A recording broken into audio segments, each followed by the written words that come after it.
My sons and my daughters, to you I plead. Watch, don't get no horrors, but please take heed. I know you don't want no sermon, but my admonition is to guard you against all the evils of life that create strife and destroy life.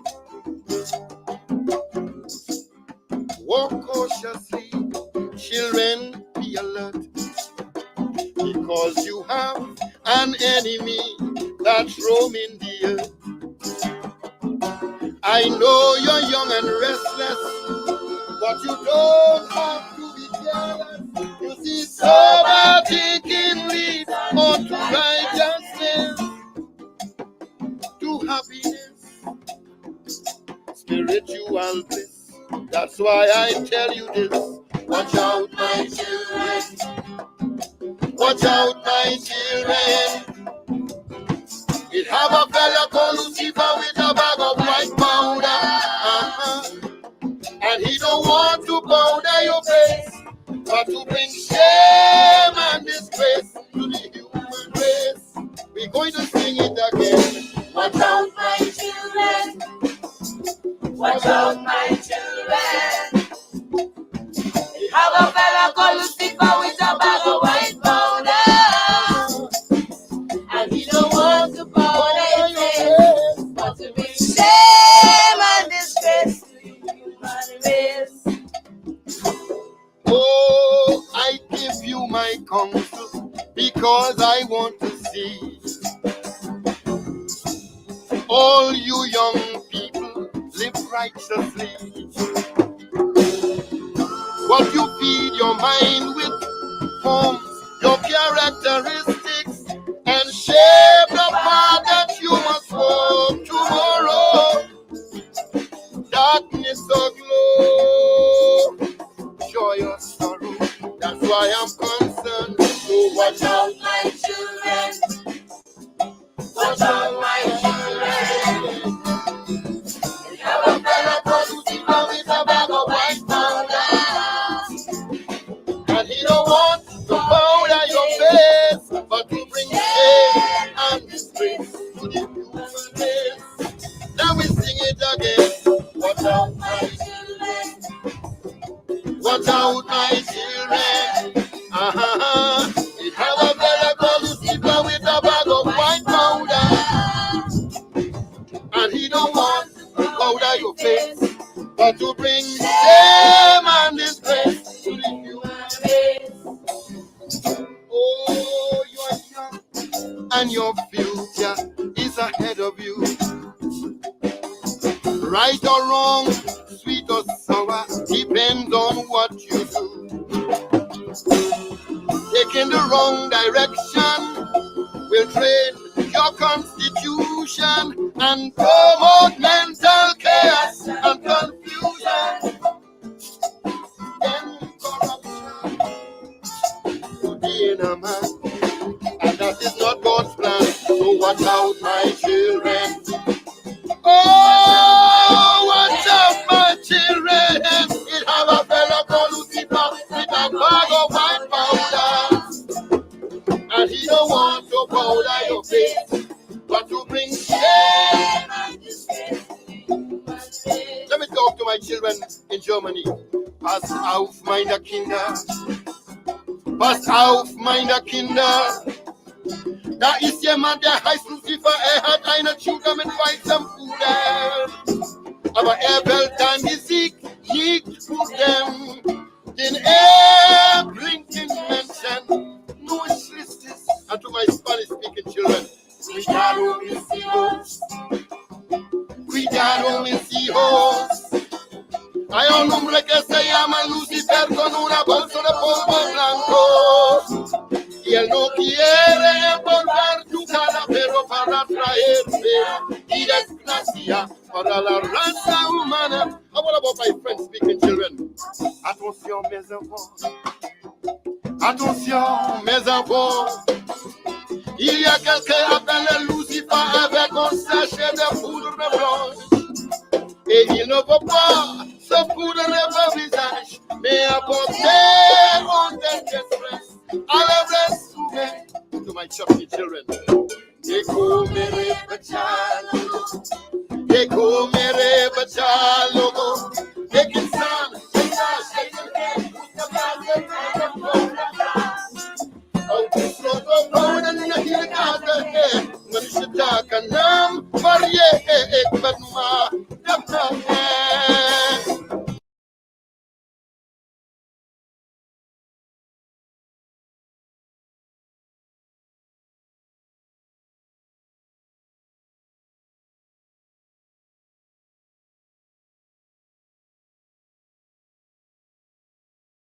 muted. Oh, yes, good evening to you and welcome to today's edition of.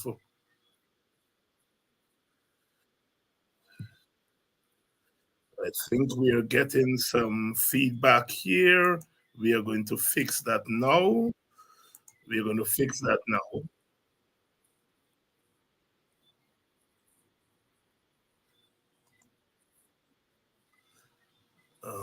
Let's see here. Let's see here. Let's see here.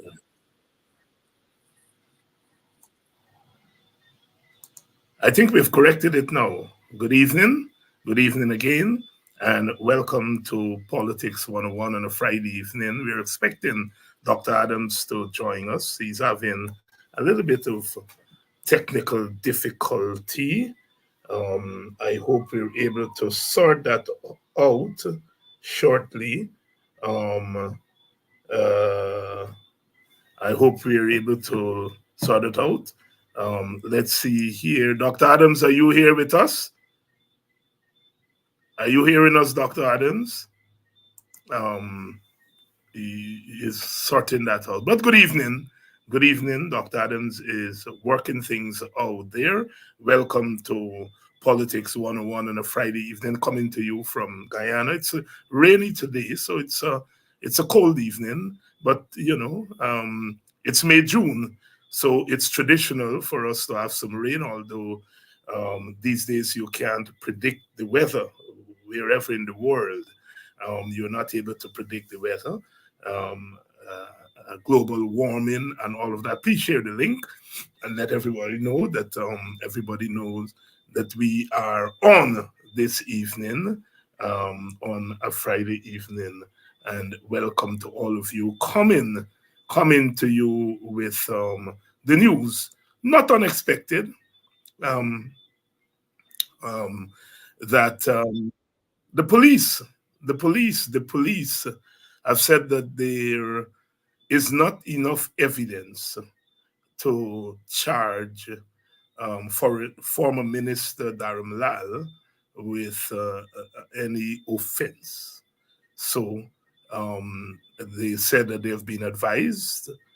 No doubt, we're not sure where the statement that I saw did not mention the DPP, but they said they've got legal advice that there is not enough evidence to charge the former minister with any offense. I said not unexpected because I think this time around, given what happened the last time, I don't think that many people held out much hope that the police were going to charge the minister with any offense, the former minister with any offense.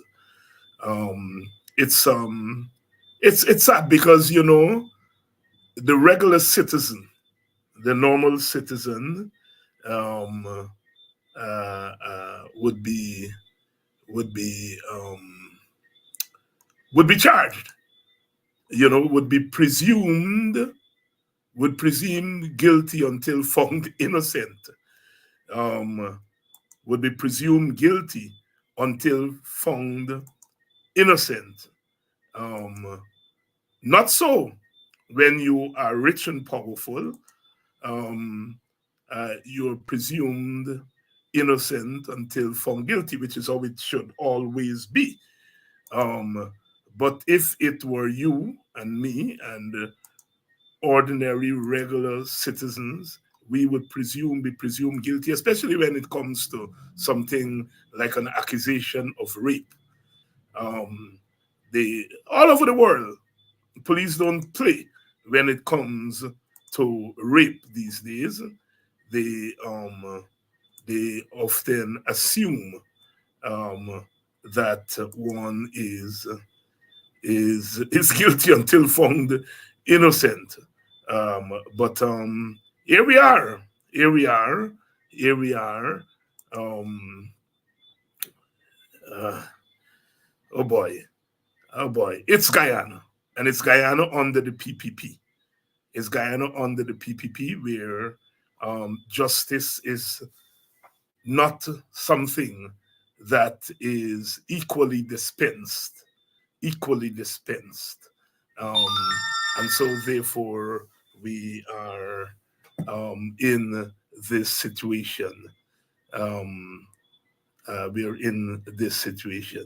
Good evening again to all of you who are just joining us on this Friday evening, whether you are joining us from Guyana or outside of Guyana. Welcome to Politics 101. Those of you who are joining us from very far afield in Europe.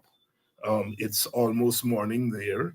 And so it's a late good night, early good morning to you.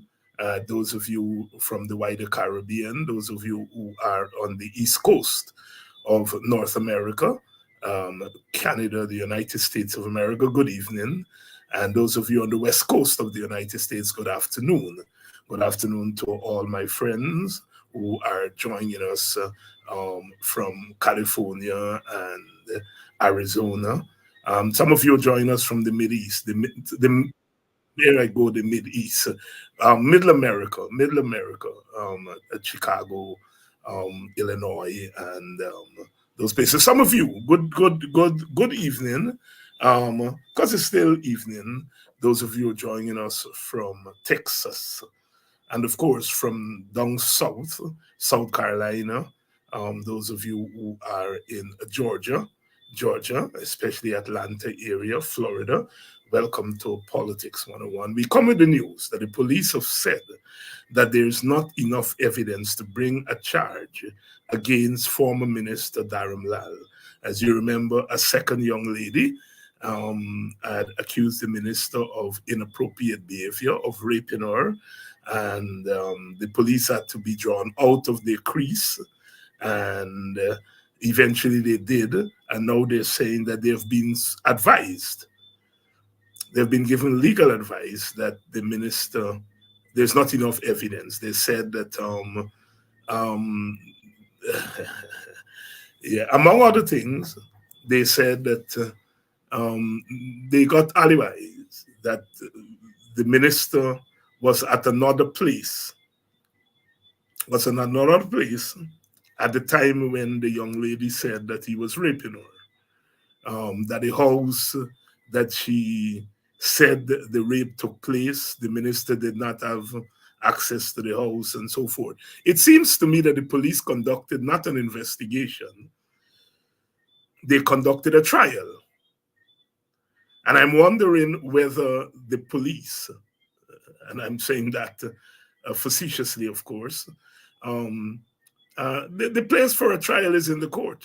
The police are supposed to do the investigation and let the matter go to court and let the court decide whether the minister or the accused had alibis and whether the alibi was credible or not.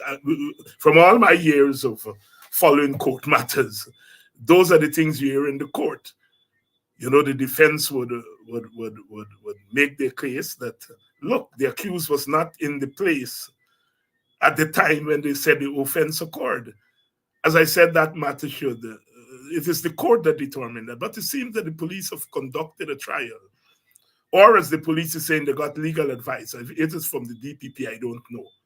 If it's a DPP, then the DPP give a trial. The function of the DPP or the police is not to try a matter. is not to try a matter. Matters are tried in the courts. But as I said, I am sure that many of you are not surprised at this outcome, because the first accusation was very compelling, certainly from those of us who are laymen and women, and yet the police did not file charges, and so there was not much hope. And as I was remarking on a program earlier today, I was on that in many regards we are seeing our court system on trial. On the one hand, we had the refreshing, very refreshing rulings from Justice Kissoon in the matter of insurance in the oil sector and on the matter of the teachers. And the court in those matters came out shining, shining bright, restoring, if you will, the independence and the dignity of the court. And so therefore, when you have that, and then you see what is coming out from the police here, they did not even give the matter a chance to go to court. And so the whole legal system, the police system, the justice system is really in question in Guyana. We have a lot of work to do in restoring the dignity of our country. We are going to observe 58 years of independence on Sunday, I think. Almost 3 decades of independence.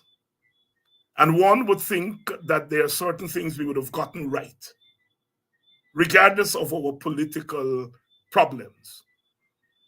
As I said earlier today, I remember as a child, being taken by my auntie and them to LBI because the Duke, I think it was the Duke of Edinburgh, but the husband of the Queen, he had come in 1966 at independence, and you travel by train up to LBI, and they took us, my auntie and them, and they took us to LBI. And I remember her saying to us that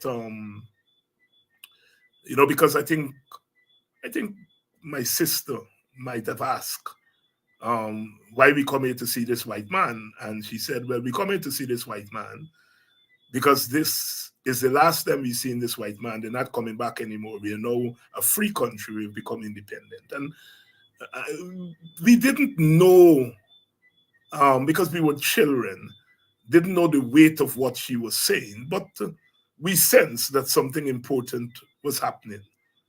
Something important was happening, that we had gotten independence. We were now, quote unquote, free. And that must have meant something, because after 250 years of enslavement, or not 150 years of colonialism, including indentureship. And so it's been 400 years. After 400 years, and you are now free, whether it's just a flag, or whether it's just a national anthem, or a new constitution, whatever you got, you take it because you want to get out of there. And so independence obviously meant something tremendously important in 1966. And the question we're asking today, 58 years later, is that independence as precious as it was back then? Is that independence as precious as it was back then? And when on the eve of the 58th anniversary of independence, we get this news that a big boy was accused twice of a very serious offense, and one senses that the justice system, the police system, has not worked in a fair way. One senses that. one then asks the question, what does independence mean in 2024? Yes, the white man has gone, as my auntie said, he's not coming back. I suppose if she were alive today and to see the coming of oil and the coming back of white people in a very serious way, she would question that. She would question that.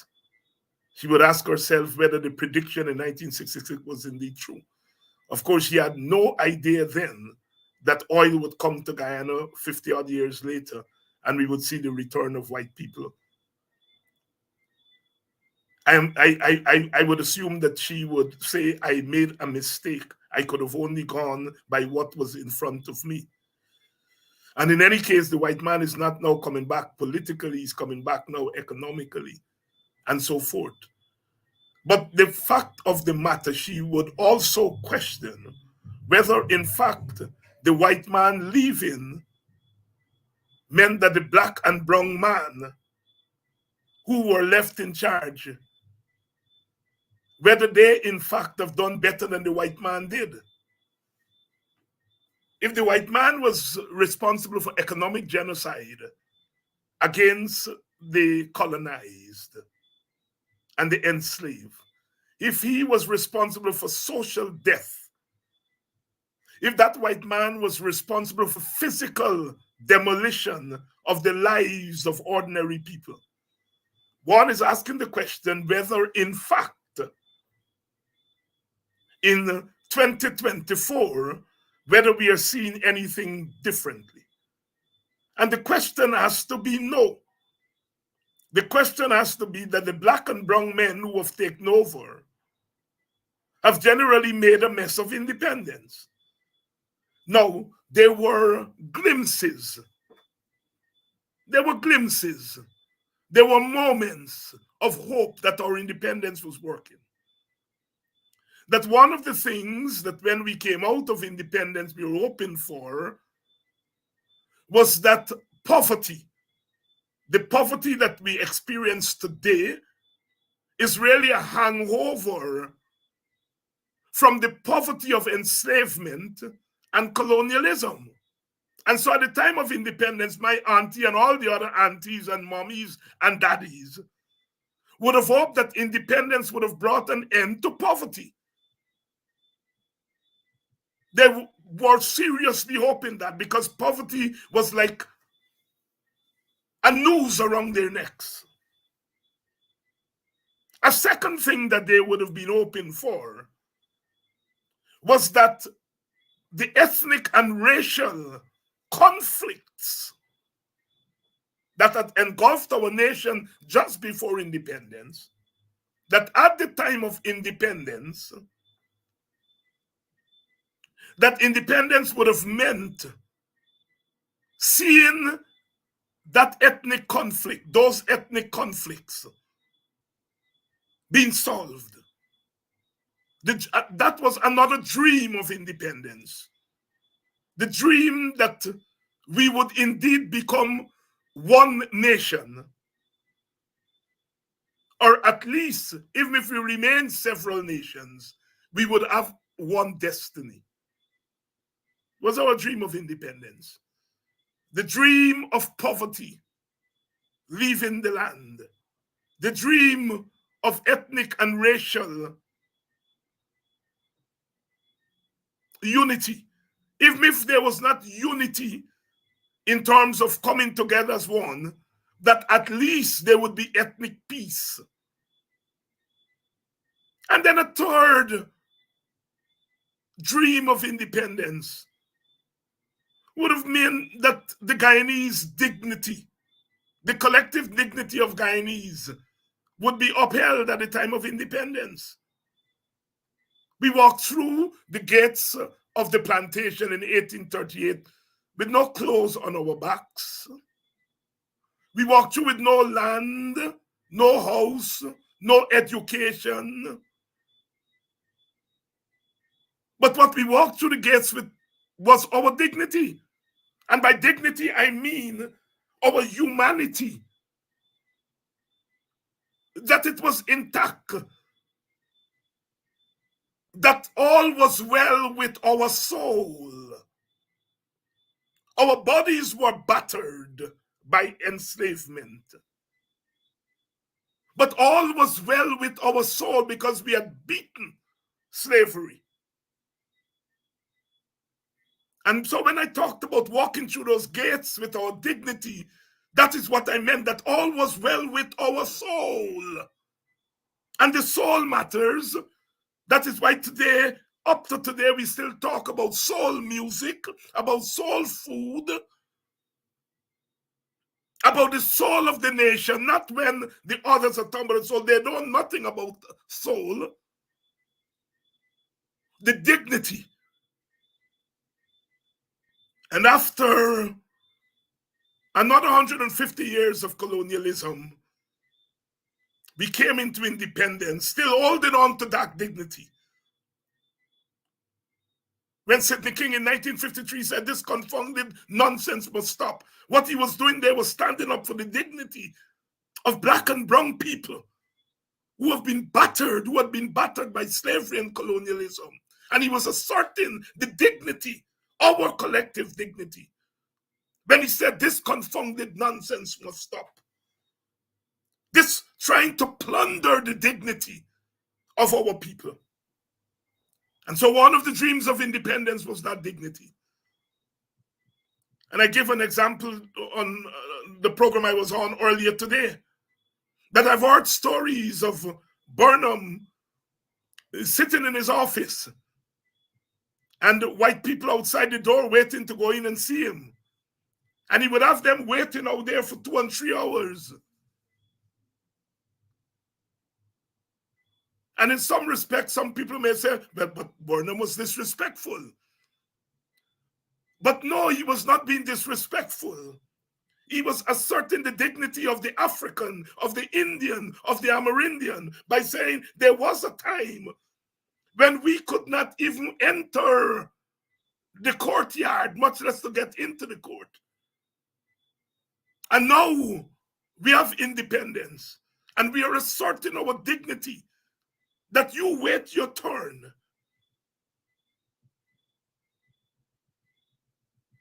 And we ask ourselves after 58 years, has independence gotten rid of the scourge of poverty? Oh no. Has independence gotten rid of the scourge of racism in high places, from high places? The answer is no.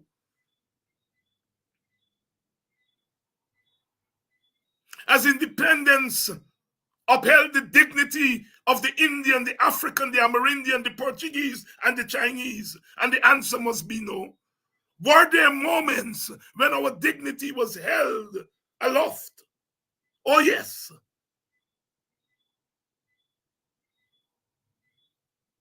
When some of our sisters and brothers went to South Africa during the period of apartheid, and the Burnhams of this world said, you will not come here and play cricket. The dignity of Guyanese soared.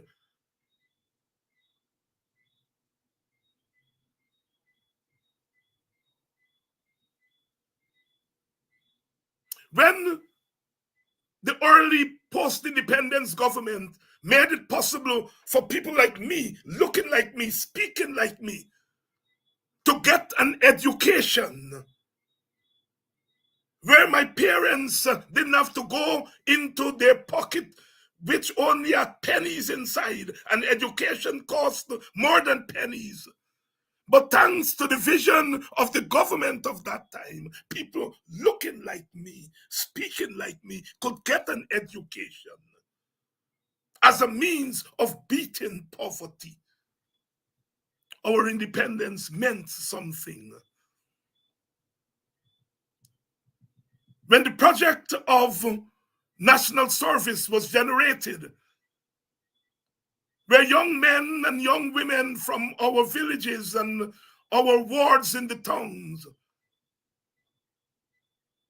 did not see a way out of the tunnel of want, of poverty, of scourge, And they were able to go to the national service and to create something, some opening for their lives. Our independence meant something. Meant something. There were moments when we were proud to be independent. There were moments when our independence meant a lot. And I don't like to compare parties. Well, the PNC had done this and the PPP had done this and so on, because first of all, I think if you don't tell me about some bridge that Burnham built and some road that Jagan and Jagdio built, that's what they're elected to do. I don't like to get into that. That is why I talk about the big and profound things. What national service was able to do to the human architecture. What free education was able to do for poor people like myself. I would not be here today had it not been for education. And so when I talk about what governments do and what governments did, that's what I talk about. I don't talk about roads and bridges. I've been to South Africa and I saw the wonderful roads and bridges under apartheid regime. They built wonderful roads and bridges, but they enslaved the hell out of black people in that country. So I don't judge them by roads and bridges. I don't judge governments. When I speak about the Granger administration, I don't speak about Granger done this bridge and that bridge. I think what Granger government did for Guyana is that it put a pause on human rights violations. The first and the only government in the history of post-colonial Guyana where human rights violations were not a willy-nilly thing. For one moment, you felt somewhat free that if you opposed the government, the police was not coming for you. Independence, therefore, meant something during that period when human rights violations were halted. Yes, there were moments when our independence meant something. But I have to say that the collective experience under the PPP government post-1992, that the proverbial dagger has been pushed into the collective independent psyche. And they've turned our independence into anti-independence. Anti-independence. All our dreams. Look at what they're doing to the teachers. It is war. This government is carrying out a war against teachers. That is anti-independence. The teachers are engaged in a struggle for bread. A struggle for bread. An industrial relations struggle. That is what the teachers are engaged in. They're asking for bread. The issue of bread has been old as humanity. The Bible talks about bread. When Jesus was confronted, what did he do? He used his power to turn one loaf into many loaves. The issue of bread is as old as humanity. Man shall not live by bread alone. My own colleague, Professor Clive Thomas, talked about bread and justice in the 1970s. The teachers are fighting for bread. And bread is at the center of human existence because bread represents the breath of life. The Anglican hymn said, "Breathe on me, breath of life." And there can be no breath of life without bread, without sustenance. And the teachers are fighting for bread. And instead of the government responding to the teachers' request for bread by saying, "Let us sit down and talk about bread," they're using the big stick of the state to beat the teachers. They're not responding to the teachers as employers. They're responding to the teachers as political rulers, political dictators. They're fighting the teachers. They're fighting the workers. They're fighting the public servants. And they're fighting them with the might of the state. That is anti-independence.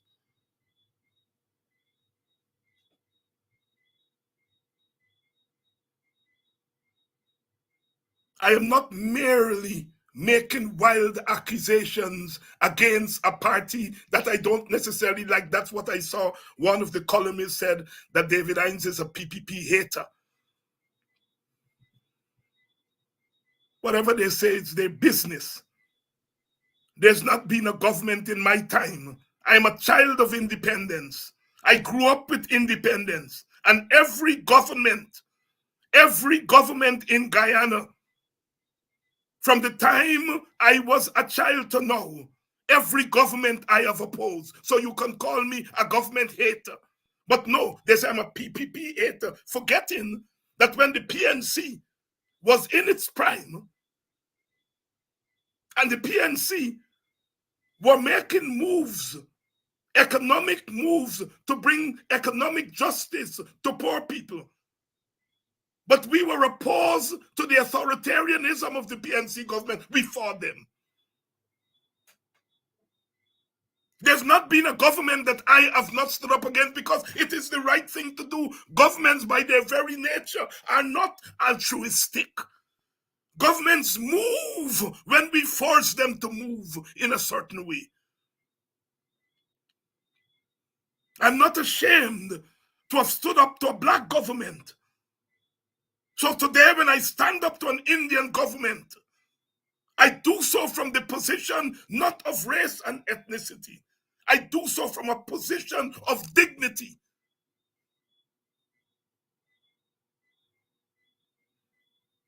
I could sit here tonight and speak about Burnham and his government and their attempt to deal with the issue of economic justice for poor people like myself.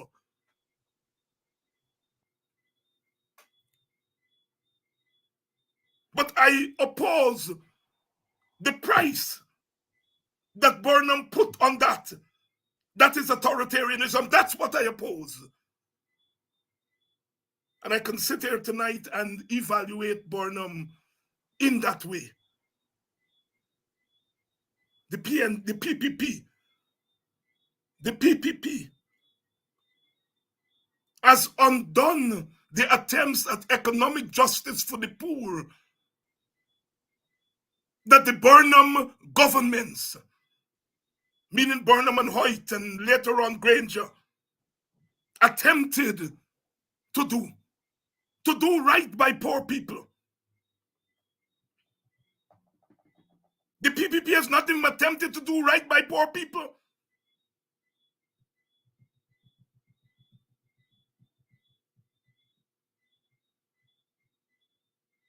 They have put a dagger in our independence dreams. And so, as we come to this 58th anniversary of our independence, it must be a moment when we indict the oligarchs of the PPP for what they've spent the last 3 decades in doing, in dismantling our fragile nation, because our nation is fragile. The task of independence was to transform our society from a plantation to a nation. An enormous task. Because what a plantation meant is that you were producing everything for somebody else and nothing for yourself. You were producing cane, but you could not consume the sugar that comes from the cane because sugar was gold. And you, the slave, the enslaved, you were not golden.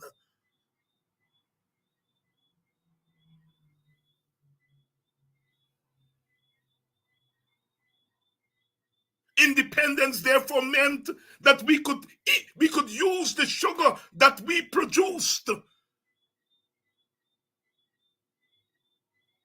The product of our labor power.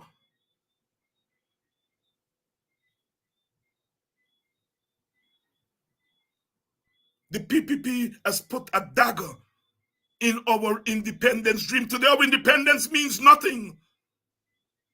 You don't fight your workers and call yourself an independent nation. Independent nations do not fight their citizens in the way the PPP is fighting the Guyanese citizens, especially the darkest among us. The darkest among us. After 58 years of independence, as if the PPP would have its way, African people would not be part of this.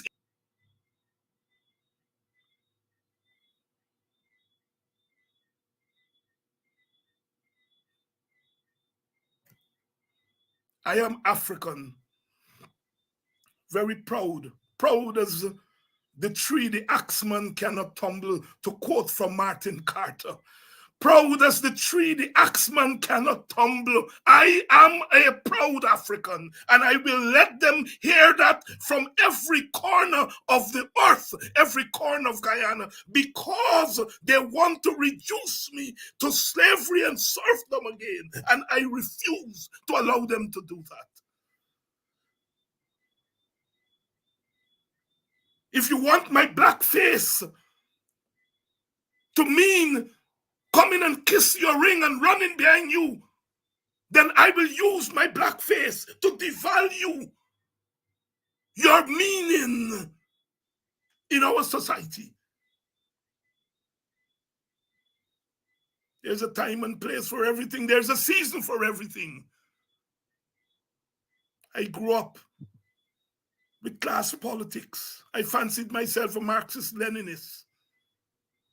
All those working class, this and that, and I still fancy myself that. I still accept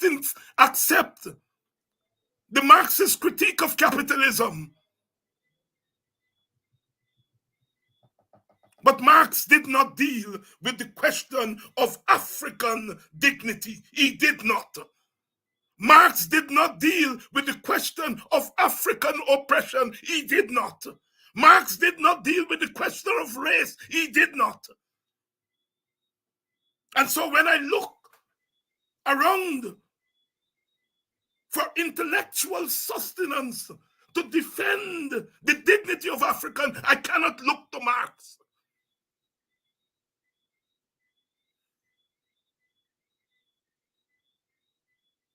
He who feels it, she who feels it knows it. I have to look to W.E.B. Du Bois. I have to look to Walter Rodney. I have to look to Eric Williams' Capitalism and Slavery.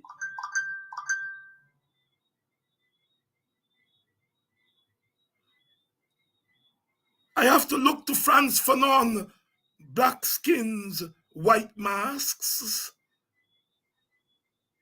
I have to look to my own experience in Guyana and look at the political leaders who made attempts to ensure that the black man and black woman, the black child and their brown counterparts, the brown woman and the brown child, have a chance in this post-slavery outpost. So those who tell me, David, you must talk about class, to hell with you. You do not tell me how I must define my reality. Go to hell. You want me to watch black people starving beaten every day. The teachers are brutalized. And you are telling me, David, talk about class? You gonna talk about class?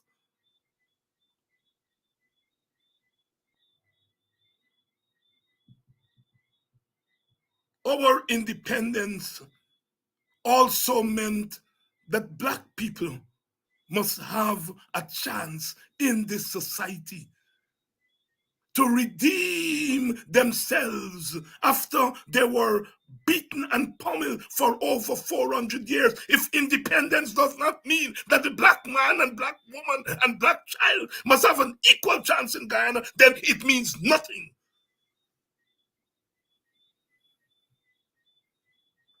And those who are talking about this and that and don't want to talk about what the black experience means in our independent Guyana, they're fooling themselves and they're fooling you. No amount of votes, no number of votes, whatever you call them, cross over, overcross, can compensate for the dignity of the teacher, for the dignity of the public servant, for the dignity of the unemployed and underemployed.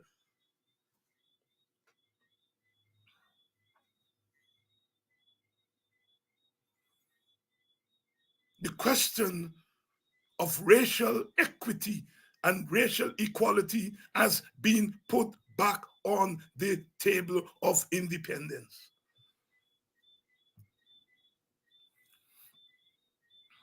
It's one thing to love your race. I love mine. Nobody ain't gonna tell me don't love my race. It's one thing to love your race. It's another thing to believe your race is divine, to lead and to control other races. I have never subscribed to that ideology. I love my race.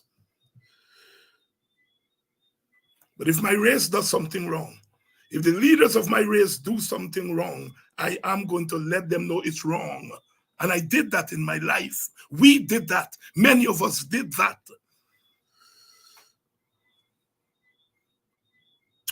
But when people of other races believe that their passport to heaven is on the backs of black people, then you've got to talk to me and people like me.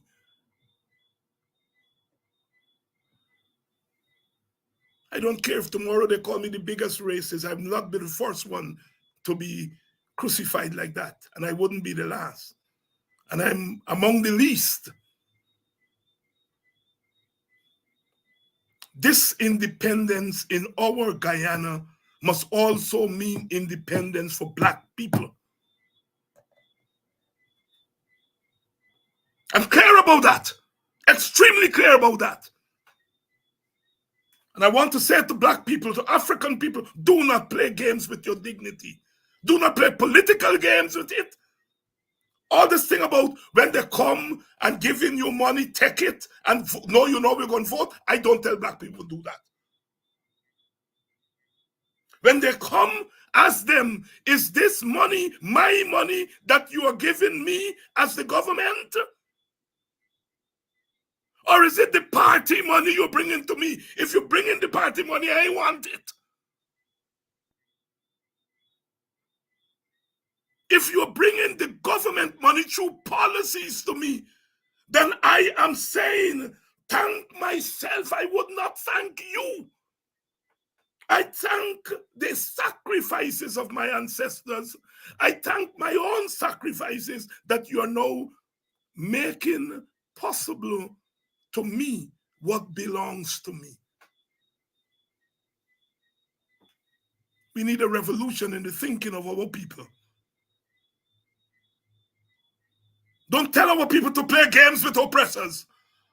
When you tell them take the money and you know where to put your vote, you're telling our people to play games with the oppressors. And when you play games with the oppressors, at the end of the day, they end up oppressing you more. Do not play games with your oppressors. I'm so glad I'm so glad. I am so glad that more and more voices are coming out and saying black people must stop hiding in the shadows and come out in the open space. God bless David Granger. He's not a person as a politician. I want to make this clear. I had a wonderful relationship with David Granger outside of his political role. My first book, David Granger produced it from cover to cover for me. Never asked me a question. I've had political disagreements with him. Political. And I noticed he has come out over the last couple of days and said that protest is superior to silence.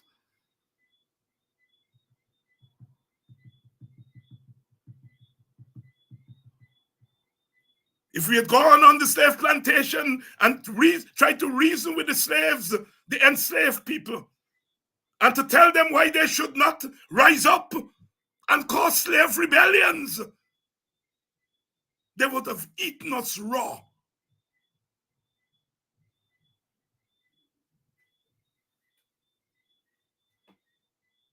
They would have eaten us raw.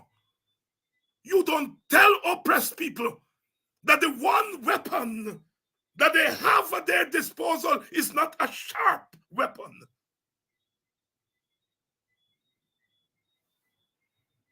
I will ruffle some feathers,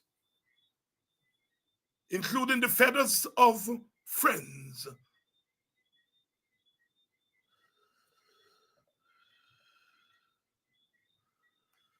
But we've got to get it right. As I was preparing to come home, so many people were saying, David, they're going to stop you at the airport and lock you up. You go to Guyana, they're going to do you this, they're going to do you that. My family, my mother, my sisters, my brothers who have had to deal for 50 odd years with the uncomfortable knowledge that I am involved in politics, a dangerous politics in which my life could be taken anytime. And they've always found ways to support my political work. But even they, in recent times, have begun to question whether I should not hang up the gloves, and because it's getting too dangerous.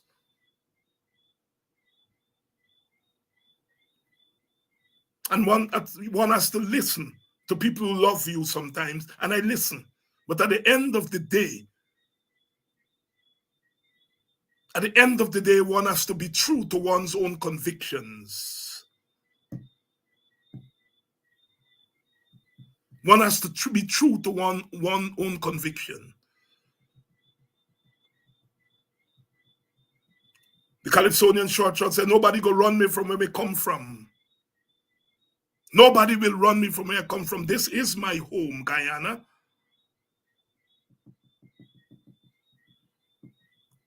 And when I'm in Guyana, I'm not here to smile with the enemy, to smile with those who want to wipe the smile from my face and from the collective face of our people. I will not smile with them. My smiles would be left for my own people who are suffering and who together we've got to throw the suffering off.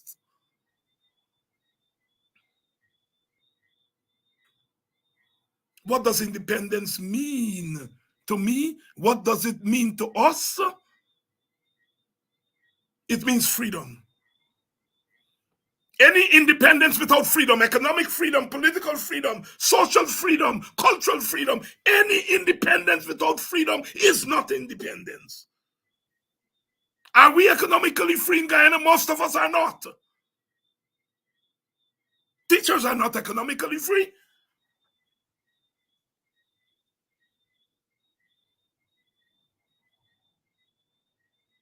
Yesterday I went into Georgetown, my first day back, and I went there to do some quick transaction.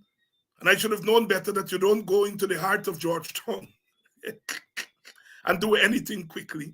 I didn't drive. I took a taxi, and the taxi man graciously asked if he can wait for me. I said, yes, if you, and he said, it's okay. You don't have to pay me to wait. You just pay me the fare to come and the fare to go, and I will wait for you.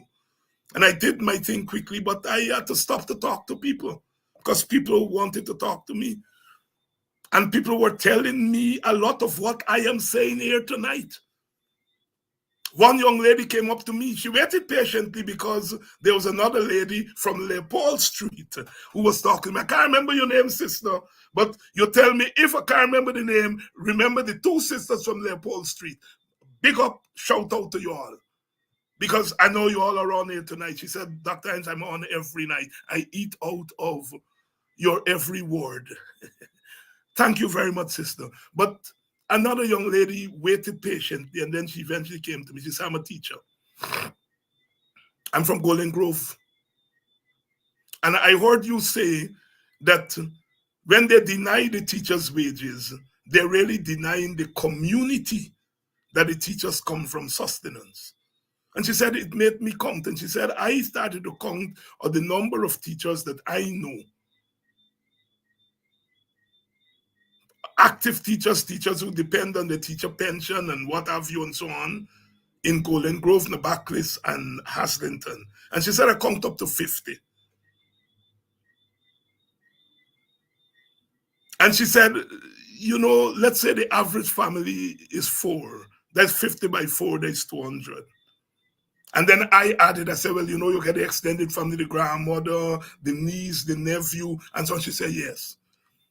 And we figured that in that tri-village of Golden Grove, Nabaklis, and Haslington, about 500 people are directly affected negatively by the low wages of teachers. It means that there's less money circulating in Golden Grove, Nabaklis, and Haslington than in another community. So they're not only damaging teachers individually, they're damaging the communities that the teachers come from. They're damaging their families. That teacher is not going to be able to cut his son hair every 2 weeks. She's now got to do it once a month because that's what she can afford. It means the barber in Golden Grove, Nabaklis, and Haslington is not going to get the kind of income that a barber in another village, another area, where people can send their children to cut their hair once a week or every 2 weeks. That barber has to suffice. With the teacher children, they're cutting their hair once a month. The money is not circulating. And so it is for Golden Grove and its environs, Nabaklis, Haslington, so it is in Denhamsel, so it is in Buxton, so it is in Plaisance and BV and Queenstown and their Sequibbo and Sisters and Baggerstown on the east on the West Bank. So it is on West Bobbies, so it is on the Quarantine. They're killing the hell out of black people. Economic death. My brother Lincoln Lewis coined the term economic genocide and applied it to Guyana. And I'm putting a derivative to it, economic death. You're killing the teachers economically. You're killing them economically. You're forcing them to have to leave school in the afternoon and go home and give lessons. When they're done, they can't help their own children with lessons. They can't cook their own children dinner. They go to sleep exhausted. You're killing our people economically.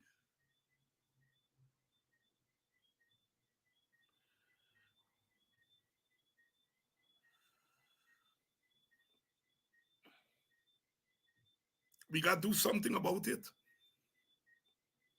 And we can only fight with what we have. We can only fight with what we have. We can't fight with what we don't have. We can't fight with what we don't have. We can only fight with what we have. And what we have are our bodies. We don't have the guns of the state. We don't have the money that the state is commandeering, our money. What we have is our body and the soul that is inherent in that body. We've got to fight. I know we have some controversy over how that fight should take place, whether it should be on the streets or whether it should be otherwise. I don't want to get into those polemics, because those polemics could divide us even further. Yes, Ansgrove too. I always forget Ansgrove, a place that is near and dear to my heart. I don't forget you all, Ansgrove. I don't want to get into a fight over what form the protest should take. But I'm saying protest we must. Granger got it right. Silence is not an option. It is not an option. And I think we can work these little disagreements that we have. We are in the age of social media, and so our leaders are called upon to speak more often than they would normally speak. And as politicians, we tend to speak, That's why I don't like being called a politician, a political activist. Because you see, a politician has to worry by where the money can come from, where the vote can come from. And if I said this, I'm going to be alienating 50 votes over there. So sometimes you end up offending 50,000 so as not to offend 50. Politicians are caught in that mess. I am free from that. I am free from that.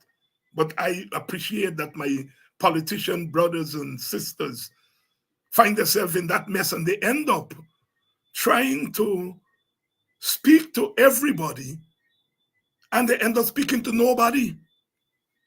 In trying to speak to everybody with one mouth, they end up speaking to nobody.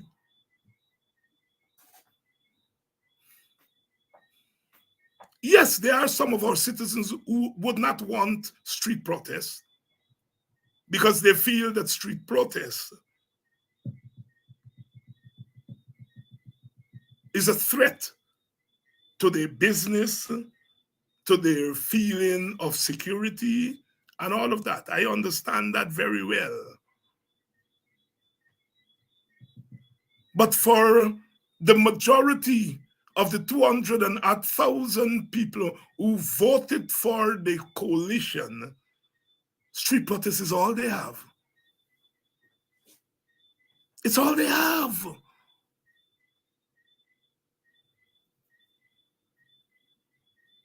If the teachers stayed in their homes, if they went on strike and just stay in their homes, they would not dramatize to the world the feelings that come from deep within.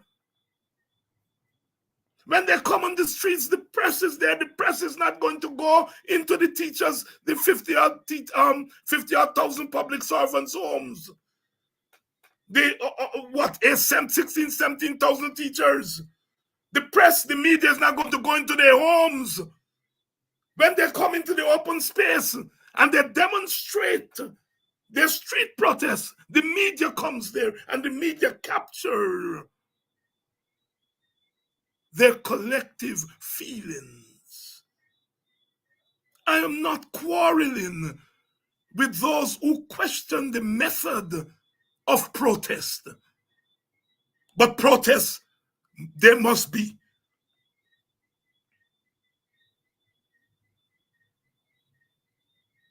My brother Takumo Gonse last night on this program said that we in the WP are prepared to go on the road, to go into the communities. And that is what we are going in to do. We are going into the communities and to do our fair of mobilizing in the communities. And we're not mobilizing just for the sake of mobilizing. We're mobilizing, and want to make it very clear, we're mobilizing for people to come onto the road. There's no secret about that. It is our legitimate and constitutional right.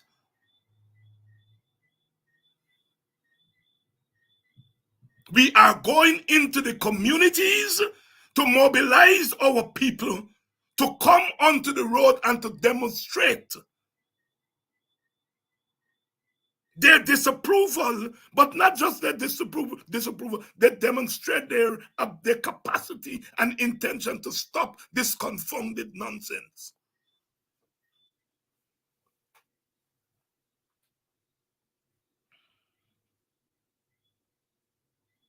Martin Carter says, jail me quickly, clang this illiterate iron door, if freedom writes no happier alphabet. Jail me quickly, because I'm not giving you a way out. Too much is too much. Too much is too much. Politicians must not take people to the slaughter. I agree. Politicians must not deliver their people to be slaughtered. But politicians must not allow their people to lie down and to be slaughtered. Politicians must not take their people to the road and deliver them to be slaughtered by the state police. But politicians also must not allow their people to lie down armless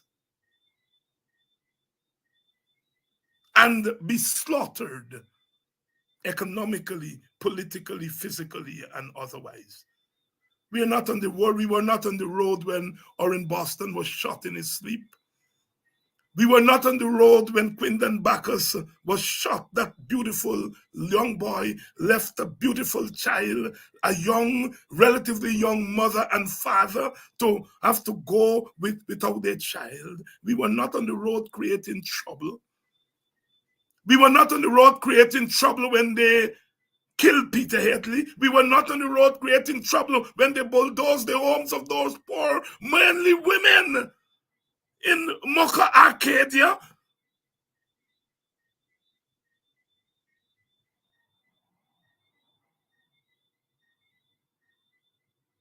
So they're murdering us, even when we are not on the road. Lord Kitchener, in one of the Calypso speeches, he said, the road make the walk on Carnival Day.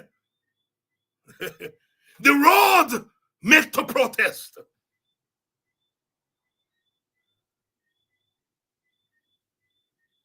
Any steel band man venture to cross the path is a long funeral to the Royal Hospital. That's what the Calypsonian says.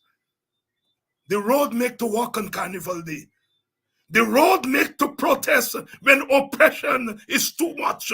The road make to come and protest when government is hard days. Constable, I don't want to cause trouble, but I have to say that any infiltrator cross my path. Lord Kitchener said, is a long funeral to the Royal Hospital. Wisdom of the Calypsonian, the poets, the musical poets. The road make to walk on Carnival Day. The road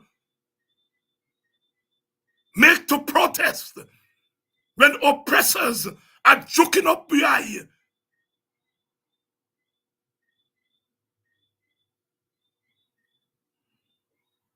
The Henry boys. I forget them sometimes. It's been so long, and I shouldn't. The Henry boys. I forget them sometimes. It's so much, more than we can take. More than we can take. Dr. Adams had some difficulty tonight in getting on. And I didn't plan to have this kind of talk tonight. I wanted to talk to Dr. Adams. But Dr. Adams couldn't get on. He was on and off. And so I took the opportunity to address you tonight respectfully and to sound the bell. To sound the bell. To all who want to listen, all who want to hear, that we're not taking this line down anymore. We're not taking this line down anymore. We are human beings too. And on this 58th anniversary of our independence, we pledge to be true. We pledge to be true to the dreams of our independence. The dream to be a free people. A free people, all of us. All of us.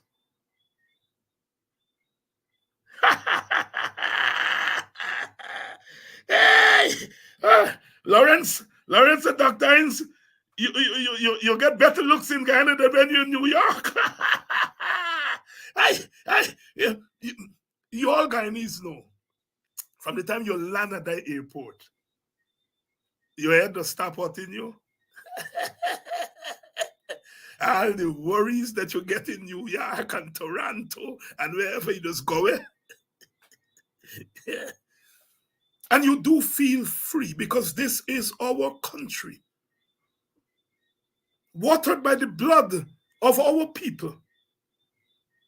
At different times and in different circumstances, but our blood has watered this land. And so when you land at that airport, you're really walking, you know, our Eddie Grant said, walking in the sunshine of Guyana, walking on the blood of our ancestors. There's nothing more sacred than that. So if I'm looking good, it's because I am with my ancestors and with people who look like me, inspire me. I am the product. We are products of our environment. So Lawrence, if I'm looking young, if I'm looking good, it's because of the freedom. You know, when it's time to go back to New York and you meet at Timeri, the headache to start right away. Sometimes it starts before you meet at Timeri. There's nothing like home. There's nothing like home. There's nothing like home. And we are serious. We are serious. This home shall be a home for all of us, or it shall not be a home for any of us.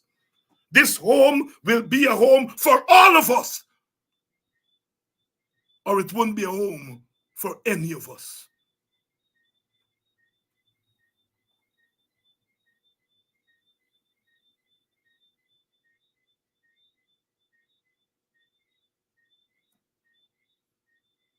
I've been talking a lot of Martin Carter tonight, and I end with him. His shortest poem goes like this. This I have learned. Today a speck, tomorrow a hero. Hero or monster, you are consumed. Like a jig shakes the loom. Like a web is spun the pattern.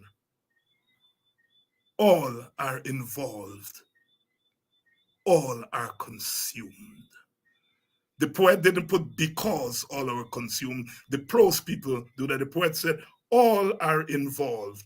All are consumed. If you were doing prose, you would say all are involved because all are consumed. But the poet is very miserly with the words. All are involved. All are consumed. We are all involved in this wherever we are. whether it's in Brooklyn, Queens, Toronto, Barbados, Antigua, whichever part of Guyana we are, Monkey Mountain or down the mountain, all along the coast, wherever we are, once we are Guyanese and we have that Guyanese blood running in our veins, we are all involved. Because what's happening in our country, thanks to this ruthless government,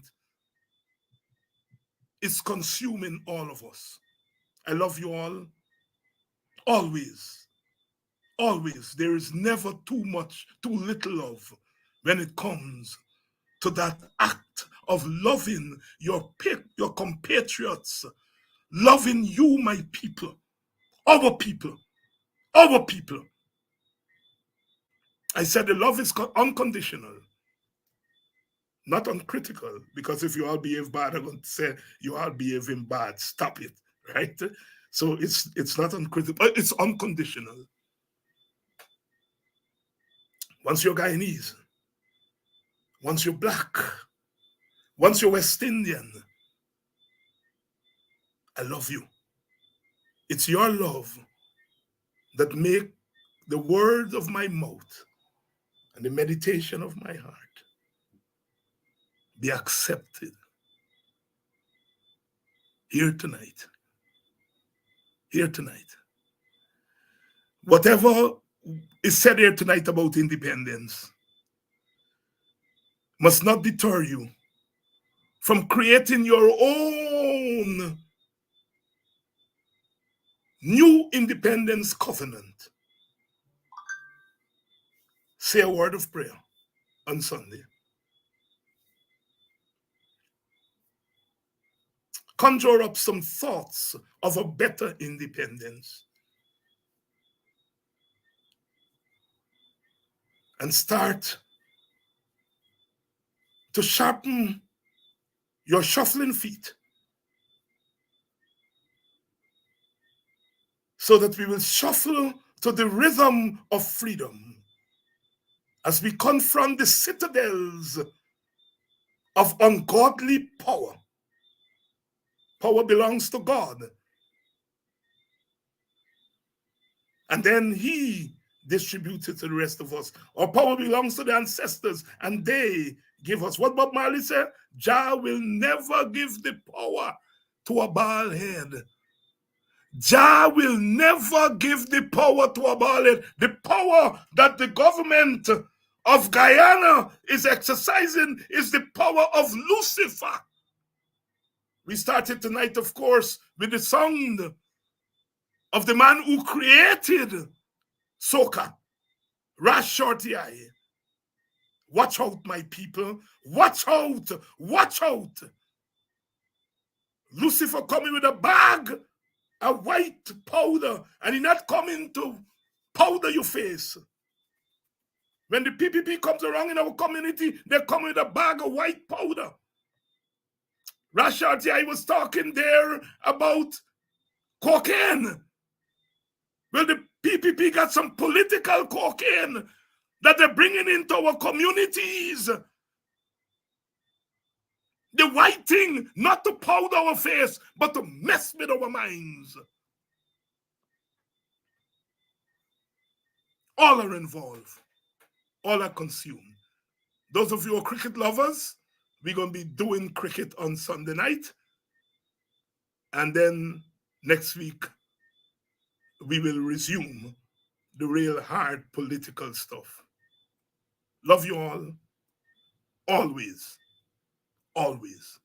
Forever.